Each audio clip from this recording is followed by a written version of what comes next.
Hi and welcome back to my channel. If you watched my last video up until the end, you know that I said that I felt like I was coming down with something, and oh boy, it fell down, it dropped, it completely annihilated me. I was spent. Call me Jesus Christ, because I'm pretty sure that I died and resurrected during the long Easter weekend. I love you, Jesus.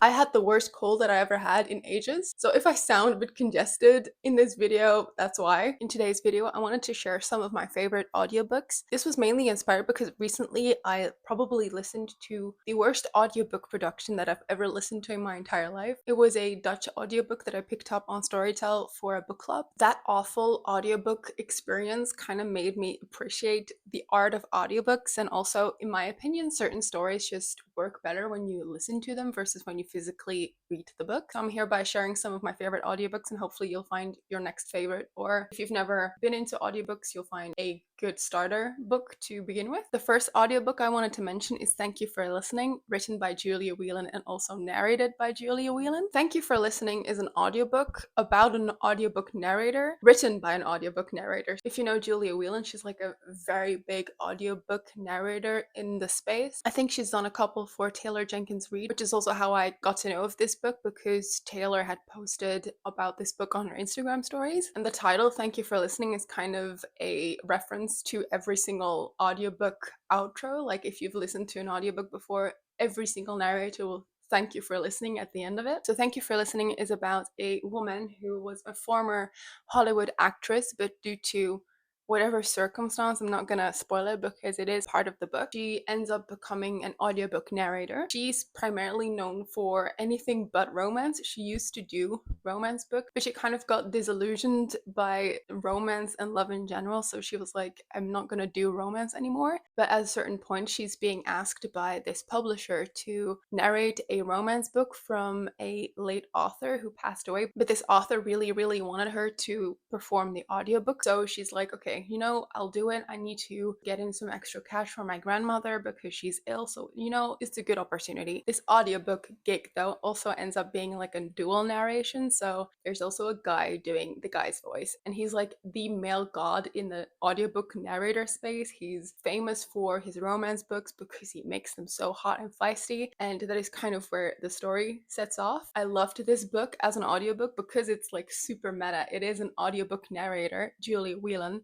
writing a book on audiobook narrators, and it's also an audiobook. Like, it's the most meta thing you can imagine, and it's also so well done. You learn a lot about the technical aspects of audiobook productions, like how do dual narrations work. You hear a lot of banter about pronunciation and interjections. I thought it was also very funny and interesting to have like an audiobook narrator's perspective on performing smut and doing romance sections of romance books, because that's something that I'm always quite curious about. Also, Whelan is like a master in doing voices, and at a certain point in the book, I remember they were also talking about that an audiobook narrator in the story was renowned for being able to do great male voices, and Julia is like amazing at it. You can hardly tell that it is a woman doing the male voices. 10 out of 10 would recommend just going for this book as an audiobook. It elevates the experience also because it is about audiobook productions. Definitely a recommendation if you're looking for a fun romance. The next book I wanted to talk about is In the Lives of Puppets by T.J. Klune and narrated by Daniel Henning. Basically, any T.J. Klune book narrated by Daniel is an amazing start,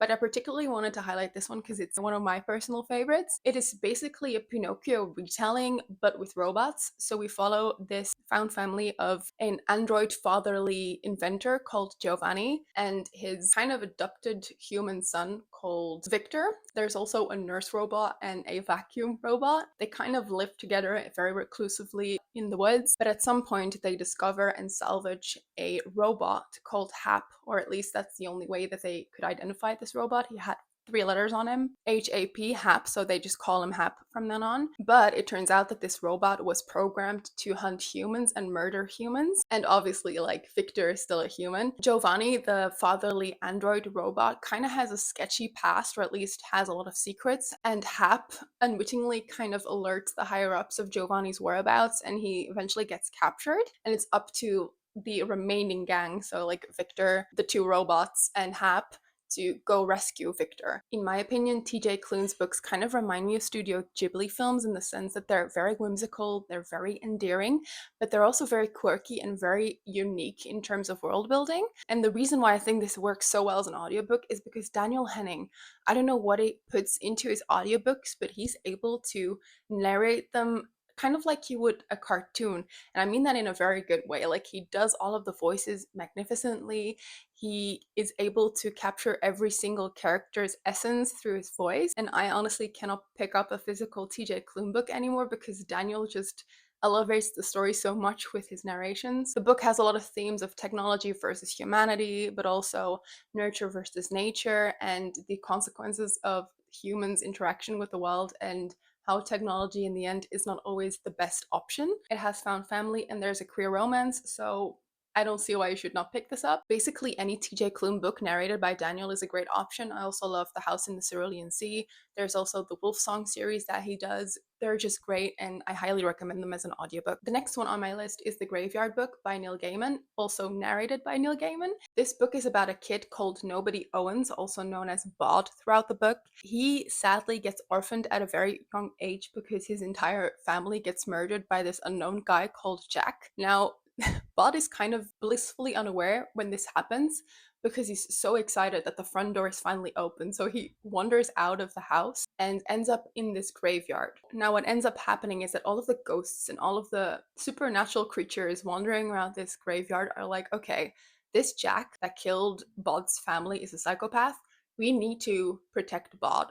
So they kind of adopt him, and he basically gets raised by a bunch of ghosts. The book is kind of a coming of age because it covers the entire childhood of Bod. It's narrated by Neil Gaiman. I love his voice. If you've ever heard him talk, he has such a smooth, nice timbre to his voice, and he just brings this audiobook to life, rightfully so because he wrote it.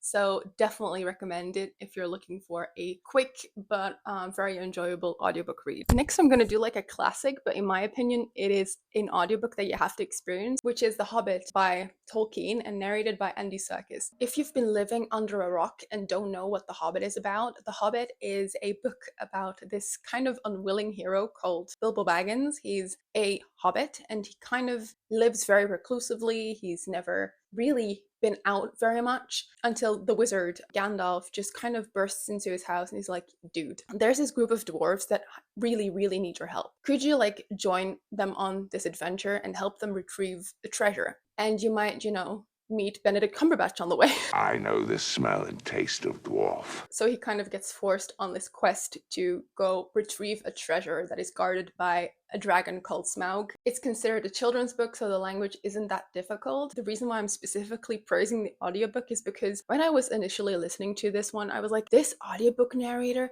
does such a good Gollum. Like, he sounds exactly like Gollum in the movie. Turns out it is actually narrated by Gollum from the movie. The Andy Serkis audiobook of The Hobbit is just, it is chef's kiss. It's so good. The Gollum parts are obviously so good, but everything else, he does it so beautifully and so masterfully. Definitely try out The Hobbit as an audiobook. I highly recommend. The next book I wanted to highlight is The Atlas Six by Olivie Blake and performed by a full cast. You're probably already familiar with this book if you're kind of on TikTok, but this is basically a dark academia about 6 very talented magic wielders who are invited by a guy called Blake Lively. A guy called Atlas Blakely to partake into the Alexandrian Society, which is basically this secret society that protects all of the ancient knowledge from the Library of Alexandria. Now, as they prepare for initiation and become part of this Alexandrian society, they also learn that only 5 out of 6 will be able to continue and become like an actual caretaker for the library. So basically, one of them will perish, one of them will not continue. So there's a lot of academic rivalry. I personally really enjoyed this book because it has a lot of elements that I love. It has a very compelling mystery. The characters are very morally ambiguous. The magic system is pretty unique and the world is also quite interesting. One of the reasons why I particularly would recommend this as an audiobook is because every single character in this book gets a point of view. So every single character in the audiobook is narrated by a different person. It really helps you immerse in the story. And it's also just a lovely dark academia if you're into that genre. Next, I wanted to throw in a nonfiction book namely Wordslut by Amanda Montell. Wordslut is basically like a linguistic approach to feminism, because in this book, Amanda Montell kind of exposes some of the misogyny and sexism that is kind of embedded into the English language, both when it comes to like vocabulary, for example, why is the word pussy associated with someone who is weak, but also certain speech patterns that are typically associated with female speech. For example, uptalk, where you end your sentence kind of higher and it sounds like a question, but also vocal fry, that is like typically associated with female speech, but also stuff like implied gender and why do we address hurricanes with she, her, because hurricanes are often considered destructive and negative. Why is it female? She also talks about objectified speech and the issues with gendered languages such as Spanish and French. The reason why this is such a good audiobook is because Amanda Montell narrates it herself, and a lot of the things that she talks about are also things that are just easily explained when you're listening to the audiobook. Like, for example, uptalk is when you raise the end of your sentence and kind of go up in speech pattern. It's kind of hard to imagine that on paper. It's much easier to listen to someone actually giving an example right then and there. I do want to give one big caveat to this book. It is a very white Western view of the English language. It's kind of white feminism. The English language is very narrow. They just target the most basic dialects like British English and American English. Do with that what you will, but it is a very interesting pop science book on the mechanics of sexism in linguistics. If you're into that, I highly recommend checking out Wordslut for yourself. Next up, this is kind of like a production house of audiobooks. I've talked about this one before. It's the GraphicAudio audiobooks. They've done tons of audiobooks on Sarah J. Maas. They've also done the Fourth Wing series. They've also done Red Rising by Pierce Brown and the Murderbot series by Martha Wells. I love those productions because they kind of make it a movie inside your head. They're so immersive. You hear all of the fighting, you hear all of the surrounding noise that is being described in the book. Every single character has a different voice. They're phenomenal. It's kind of like a complete story that is being read to you, but on a different level. You kind of hear everything around you and you feel like you're part of the story. So if you ever want to feel like you're in A Court of Thorns and Roses, I highly recommend the graphic audiobook. Lastly, I wanted to highlight Daisy Jones and the Six by Taylor Jenkins Reid, narrated by a full cast. I personally have not listened to this audiobook yet. I'm planning to do so. I read the book first physically and I kind of regret it. Daisy Jones and the Six is basically about this fictional band in the 80s that is loosely kind of based off of Fleetwood Mac. So you learn about how this band got together, but also how they split up in the end and all of the antics that led to that moment. The reason why the story works so well as an audiobook is because the book is kind of set up as a interview with the band many years after the fact. So they're kind of doing like this televisionized interview and giving the audience what they want and telling them what happened and why the split happened in the end. So every single character gets to have their say in their own words, and it's basically set up as an interview. I just wanted to mention that because Daisy Jones and the Six is one of my favorite books and a lot of people love the audiobook rendition, so it's definitely worth checking out. So I hope you've been able to find some new audiobook inspirations, and I'll catch you in another video. Bye!